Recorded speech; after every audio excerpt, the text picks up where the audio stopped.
TV Fortaleza, a TV da Casa do Povo há 19 anos.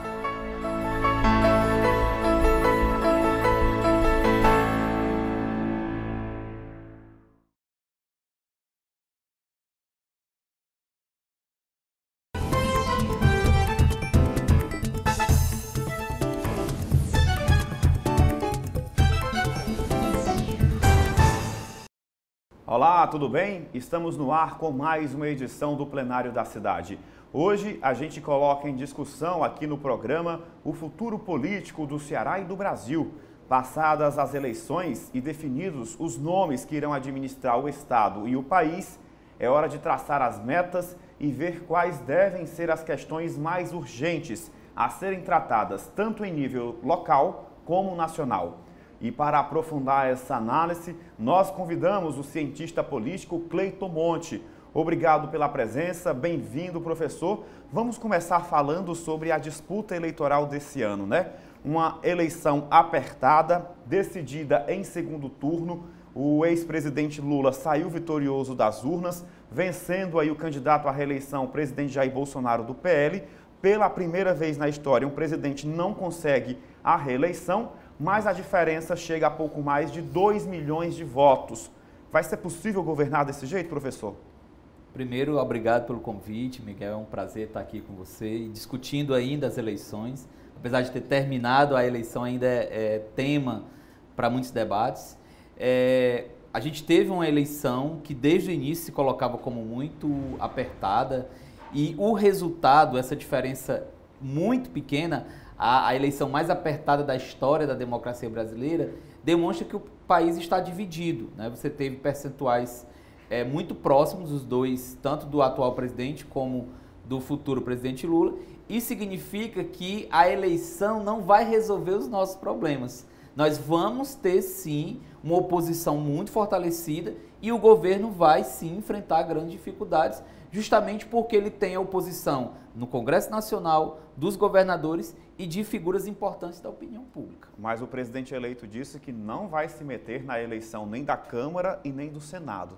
O assunto dele é a presidência da República e os poderes são independentes. Já é uma sinalização de paz e amor com o Congresso? Já é uma sinalização de que o presidente eleito, né, o presidente Lula, ele quer buscar uma relação harmoniosa com o Congresso Nacional. Ele sabe que os partidos que o apoiam, que o apoiavam na eleição, não são suficientes para aprovar as suas medidas, as suas reformas. Então ele vai precisar, por exemplo, do partido do presidente da Câmara dos Deputados, Arthur Lira. Então, se ele entrar numa linha de confronto com o presidente da Câmara dos Deputados, ele vai ser prejudicado e vai ter várias das suas reformas paralisadas. Então, essa sinalização agora do governo de transição, que a gente está no processo de transição, significa que nós vamos ter um governo de conciliação. Agora, quanto às urnas, né? No dia 30 de outubro, o Brasil voltou às urnas para o segundo turno, ainda apresentando uma taxa de abstenção muito alta, né? Isso pode ter influenciado também um pouquinho na disputa? Por incrível que pareça, apesar da abstenção assustar, mais de 30 milhões de pessoas se ausentaram do processo eleitoral, mas ela está dentro da média. E agora, nas eleições de 2022, aconteceu um fato inédito, Miguel. O segundo turno teve mais comparecimento do que o primeiro turno. Geralmente você tem o inverso. Você tem um comparecimento maior das pessoas no primeiro turno e uma queda no segundo turno. Então foi o inverso. Pela primeira vez da história do segundo turno, né, que a gente tem presidencial. Então, assim, está dentro de uma média, histórica, não atrapalhou o resultado. Claro que quem perdeu por 2 milhões de votos acaba acreditando que se você tem mais comparecimento, isso vai fazer a diferença. Mas é uma média que está dentro do previsto para o nosso sistema democrático. Agora, professor, sabendo do resultado das urnas, né, no dia 31 de outubro já se articulava aí o chamado período de transição, né? Tendo à frente o ex-governador de São Paulo, vice-presidente eleito Geraldo Alckmin, que deixou o PSDB e passou a integrar os quadros do PSB para ser vice-candidato aí na chapa de Lula, chapa vitoriosa essa, e é ele quem comanda aí esse processo de transição. Mas também temos nomes conhecidos como Simone Tebet, do MDB, que disputou no primeiro turno, teve aí uma participação fundamental na eleição de Lula no segundo turno, visitando diversos estados, entrando em setores onde o ex-presidente tem dificuldade e agora ela integra aí esse governo de transição, inclusive com PECs já sendo propostas, né? Como é que a gente pode avaliar esse processo? Está sendo conduzido da melhor maneira, sem ser judicializado, como se previa aí articuladores do PT? Eu vejo o governo de transição seguindo os princípios da Frente Democrática que foi criada pela coalizão do Lula na campanha. Qual é o sentido da Frente Democrática? Dialogar com setores para além do PT. Isso ficou muito claro na fala do Lula ao longo da campanha e no pronunciamento de vitória. Olha, eu quero fazer um governo para além do PT, para além da esquerda. Eu quero dialogar com o centro, eu quero conversar com empresários, eu quero conversar com setores urbanos do Sudeste, do Sul do país, com o agronegócio. Ele deixou isso muito claro. E as figuras que foram convidadas para o governo de transição, elas revelam isso. Inclusive o coordenador da transição, como você bem destacou, é uma liderança historicamente ligada ao PSDB, à direita, ligada aos movimentos mais do cristianismo mais conservador, mas que está dando o tom plural ao período de transição. Eu acho que até o momento essa pluralidade ela é interessante, ela é importante para que o futuro governo tenha sustentação política. Agora, quanto ao novo Congresso, né? O presidente Jair Bolsonaro chegou a usar aí nas inserções de rádio e TV que ele tinha a maioria no Senado e também na Câmara. De fato, ele tinha, se tivesse sido eleito, seria bem mais fácil para ele aprovar algum tipo de projeto. Agora, com Lula sendo vitorioso das urnas, a gente percebe que alguns partidos já começam a fazer sinalizações diferentes, como o próprio PSD, o próprio PL, né? Alguns membros já começam ali, principalmente pessoas do Nordeste, lideranças políticas do PL no Nordeste, já tendem a votar com o governo dependendo do tipo de projeto. O presidente Lula vai ter esse tipo de conflito junto ao Congresso Nacional ou vai ser fácil de resolver? Não, ele vai ter conflito, vai ter dificuldade, vai ser o mandato mais difícil de articular coalizão, mas tem um ponto que você bem dimensionou agora. Eleição é uma coisa, governo é outra. Então existe um polo gravitacional muito grande ligado ao executivo. Muitos deputados, principalmente deputados que precisam de recursos para suas bases, eles querem se aproximar do governo para serem atendidas as suas demandas. Então, claro que para esses parlamentares é muito interessante se aproximar do presidente da República, se aproximar dessa pauta. Então eu não tenho a menor dúvida de que vários partidos do Centrão e vários partidos que foram eleitos próximos ao presidente Bolsonaro, pode ser que não todos os parlamentares, porque cada caso ele tem uma realidade diferente, mas vários desses deputados e senadores, eles vão sim se integrar à base lulista. Agora, o orçamento, professor, a pergunta que não quer calar, né? As promessas precisam ser colocadas em prática, né? Promessa feita durante a campanha foi aquilo que o eleitor foi à urna acreditando na proposta do candidato Lula, que foi eleito aí no dia 30 de outubro. Sobre esse orçamento, né? Para colocar principalmente o Auxílio Brasil, que vai voltar a se chamar Bolsa Família, de R$ 600 e um adicional de R$ 150 por criança na família. O presidente Lula vai ter que montar um quebra-cabeça para garantir esse orçamento. Vai, porque nós temos um orçamento muito apertado, né? Principalmente depois que foi aprovada a lei do teto dos gastos públicos, você limita os gastos do governo federal justamente porque você estabelece um teto inflacionário, então dificulta. Isso vai exigir mais habilidade política, que é o que está acontecendo agora, buscar principalmente dois pontos. Quais foram as duas grandes promessas imediatas e urgentes do Lula? A questão de manutenção do Auxílio Brasil, agora Bolsa Família, e a valorização do salário mínimo. Lula bateu muito na questão da valorização do salário mínimo na última semana do segundo turno. Então ele vai ser muito cobrado com relação a isso, por isso que ele já quer uma valorização do salário mínimo já no ano que vem. Então isso não está no orçamento, não estava no orçamento, mas como o orçamento ele é uma peça de negociação, é possível negociar com o Congresso Nacional para você ter atendidas as demandas do novo governo, para que o novo governo não comece tão estrangulado. Então esse é o grande desafio da equipe de transição. Agora, professor, seguindo lá para 1º de janeiro de 2023, quais serão as prioridades, né, nesses primeiros 100 dias do novo governo aí à frente do Brasil a partir do ano que vem? Eu vou pegar o próprio pronunciamento do presidente eleito. ele disse que o foco dele vai ser novamente combate à fome, né? Assim, pelos números que a gente tem, que foram divulgados pelo IBGE, pelo IPEA, nós temos uma margem aí de 33 milhões de pessoas vivendo em insegurança alimentar, em algum dos níveis de insegurança alimentar. Então, essa população vai ser o foco mais urgente, mais imediato do futuro governo, segundo o próprio Lula, nas suas falas. Eu acho que os 100 dias vai ser focado em políticas para atender essa população. E claro, junto com isso vai ter a questão do custo de vida, controle da inflação, valorização do salário mínimo. Eu penso que a pauta prioritária do Lula é a economia. E o combate à fome? O combate à fome, que vem junto com a questão com econômica, a PEC do orçamento, né? Ela está dentro desse mesmo escopo. Agora, professor, quanto à questão da economia, né? A gente sabe que a pasta que mais desafia aí, né, os representantes públicos, né? Temos aí diversos nomes sendo ventilados, inclusive o presidente Lula recebeu apoio já no segundo turno de algumas lideranças à frente do Plano Real. Henrique Meirelles, ex-presidente do Banco Central, também apoiou aí o ex-presidente que saiu vitorioso das urnas, mas o país atravessou uma pandemia, estamos atravessando uma crise também de recursos, um teto de orçamento já quase estourando praticamente. Que medidas Lula vai precisar adotar para garantir a saúde fiscal e cumprir as promessas ao mesmo tempo? Vai ser difícil também, né? É um equilíbrio.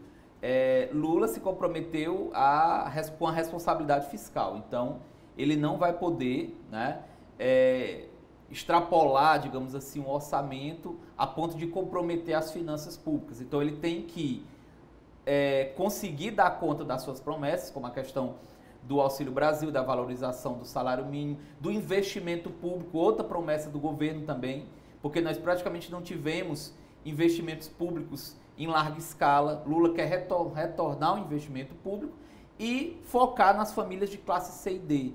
Então, para isso, gerar isso, sem comprometer a responsabilidade, sem ser irresponsável do ponto de vista fiscal, sem comprometer o orçamento, isso vai exigir uma engenharia política, econômica muito grande, e é por isso que você tem a participação na equipe de transição dos economistas dos mais diferentes grupos. É interessante essa composição, porque você tem economistas que foram ligados ao PSDB, na época que o PSDB governou, economistas ligados ao PT, outros ligados a outros partidos, como o MDB. Então, você tem aí vários olhares que ajudam a pensar e a estruturar propostas para o início de governo. E quanto à geração de emprego? A geração de emprego é um desafio urgente do presidente. Eu acho que isso aí é a pauta do dia, e ele vai vir principalmente com a retomada dos investimentos públicos e os investimentos privados. A ideia do Lula é basicamente essa, atrair, por isso que ele está fazendo essas viagens, vai participar da COP27, vai participar de congressos em Portugal, na Europa, para atrair investimentos externos e incentivar o investimento privado para que as empresas voltem a contratar. Professor, a gente vai para um rápido intervalo, daqui a pouquinho a gente vai analisar aqui no plenário da cidade o cenário local, né? Como é que fica o Ceará no meio aí desse novo Brasil a partir do ano que vem, lideranças novas assumindo novos cargos, novos deputados, novos senadores, e aqui também tem um novo governador. E a gente vai repercutir esses e outros assuntos quando voltar do intervalo. O plenário da cidade volta já já, entrevistando o cientista político Cleiton Monte. Até já!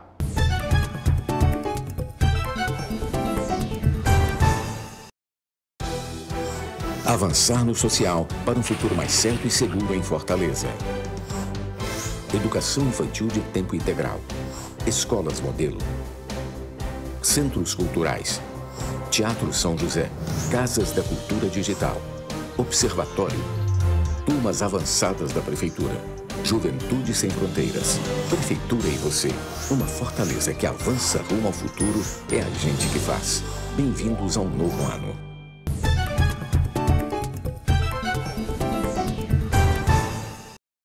O plenário da cidade está de volta e hoje a gente discute aqui com o cientista político Cleiton Monte o futuro do Ceará e também do Brasil. E já trazendo a nossa conversa para o cenário local, o Ceará, governador eleito, foi Eumano de Freitas. E, professor, quais as prioridades do novo governador a partir de 1º de janeiro de 2023? Eu penso que o governador eleito vai ter que trabalhar também a questão do combate à fome, à extrema pobreza, que ele mesmo identificou como prioridades, como urgências do Ceará durante a sua campanha, né? Ele disse que trataria desses temas. Eu penso que os 100 primeiros dias ele vai pensar programas, vai estruturar projetos que possam incidir sobre essa população que no Ceará está nesse momento passando fome. Agora, uma das principais promessas, né, do até então candidato do PT, Eumano de Freitas, que saiu vitorioso já no primeiro turno, surpreendendo inclusive as pesquisas eleitorais, era o vai e vem metropolitano, né? A passagem de graça nos municípios da região metropolitana de Fortaleza. Essa deve ser uma prioridade já no primeiro ano, professor, nos primeiros 100 dias a dizer que veio. Isso. Mas esse tipo de proposta, ele exige uma estruturação financeira, né? Porque quando você garante transporte dessa modalidade amplo, né, para toda a população, você tem que estruturar o modal de transporte, você tem que estruturar o próprio estado para atender essa demanda, ampliar linhas. Então, assim, eu não acredito que isso seja feito nos primeiros 100 dias. Isso vai ser planejado, pode ser realizado, mas isso demanda uma logística mais aprofundada. E um diálogo também com a Assembleia Legislativa. Isso, um diálogo, porque envolve aporte financeiro, né? Agora, professor, quanto à questão econômica, o Ceará é referência, né, na geração de energia limpa. Temos a questão do hidrogênio verde, temos a questão da energia eólica e até a solar, até porque a gente tem sol o ano inteiro, né? O governo Eumano deve continuar nessa tendência de energias renováveis que o mundo todo discute? Sim, não tem uma menor dúvida. E ele mesmo já sinalizou para isso, né? Assim, o governo atual, o governo da governadora Isolda, já está assinando memorandos, né, de articulação com empresas estrangeiras, para que elas possam produzir, vender, comercializar o hidrogênio verde, que é a grande novidade, digamos assim, do ponto de vista das energias renováveis, que vai despontar o Ceará. O Ceará é um dos estados que tem uma das tecnologias mais avançadas até o momento nesse debate sobre o hidrogênio verde. Então não há a menor dúvida, porque o hidrogênio verde, além dele incidir sobre a questão ambiental, Miguel, ele também é gerador de renda, de potencialidade de empregos, de tecnologia, de desenvolvimento econômico das regiões. Então, a lógica econômica do hidrogênio verde, ela é espetacular. Agora, quanto à questão hídrica, né? A gente sabe que o Ceará sempre atravessa um período de seca, o aporte hídrico não atinge aí o percentual que a gente tanto esperava. Campanhas são colocadas em prática, né, na questão da conscientização do uso racional da água, nada de desperdício. Que medidas, né, o governo Eumano deve continuar adotando aí para garantir água na torneira da casa do cearense? Agora tem um detalhe, né? Já tem as águas do Velho Chico, do Rio São Francisco, a transposição chegando aqui no Ceará. E a integração das bacias, né, que nos últimos 5 anos elas foram fortalecidas. Então elas facilitam um pouco a canalização de uma região para outra. Isso é muito importante. Com relação aos recursos hídricos, é importante a gente mencionar um ponto muito interessante. A política de recursos hídricos no Ceará, ela se tornou uma política de Estado. Ela já não é mais, se a gente for pegar desde a década de 80, desde o governo Tasso, passando por Lúcio, Cid, Camilo, todos esses governos, eles não alteraram os princípios das políticas de recursos hídricos. Então ela se tornou política de Estado e ela foi sendo aprimorada e ela é referência nacional. Por isso que eu não acredito que o futuro governo ele vá alterar esse formato de gestão de recursos hídricos que está funcionando, né? Claro, o Ceará é um estado que tem quase 90% do seu território no polígono das secas. Então, a gente sempre vai enfrentar a questão da estiagem. Mas eu não tenho a menor dúvida que hoje nós estamos muito mais preparados do que há 10 anos, do que há 15 anos. E isso, a gestão de recursos hídricos, junto com essas campanhas do uso racional da água sustentável, que certamente o governo vai intensificar, eu acho que dá para a gente construir uma situação de minimamente segurança hídrica nas regiões. E a política de combate à fome, o que a gente pode esperar? Eu acredito que a gente tem algumas experiências aqui no Ceará que elas já acontecem.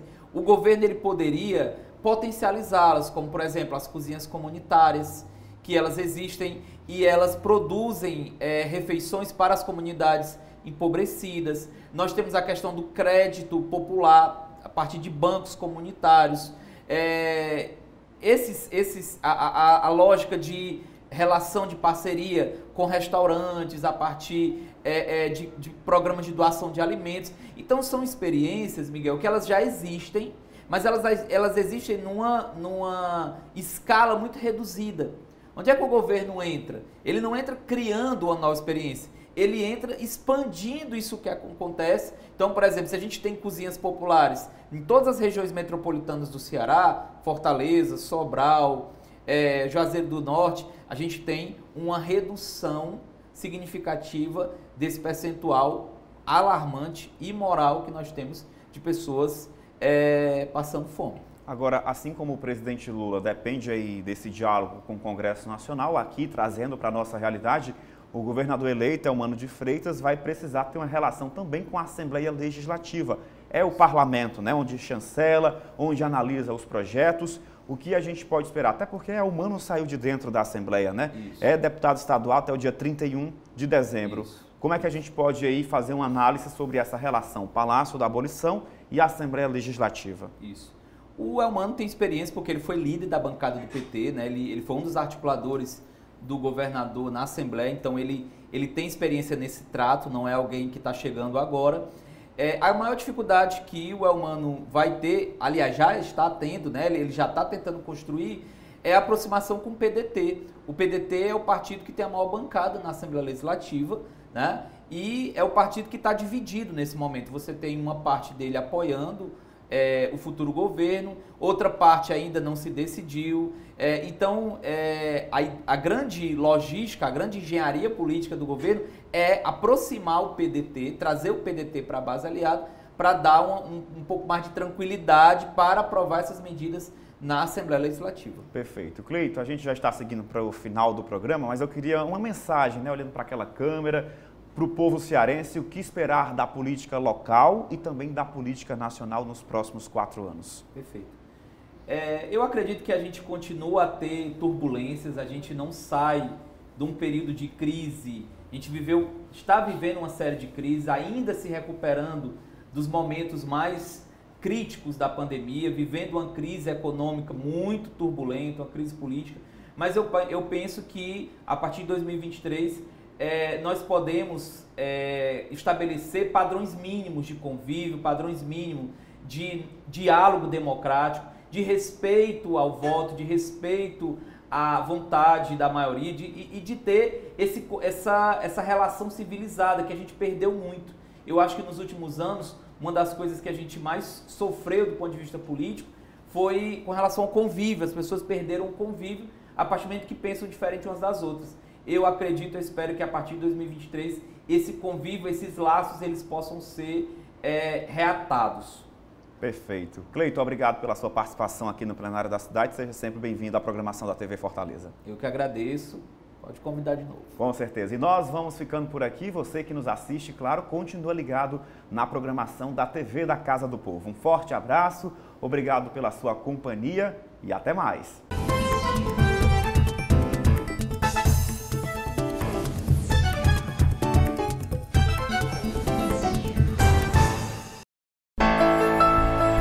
TV Fortaleza, a TV da Casa do Povo há 19 anos.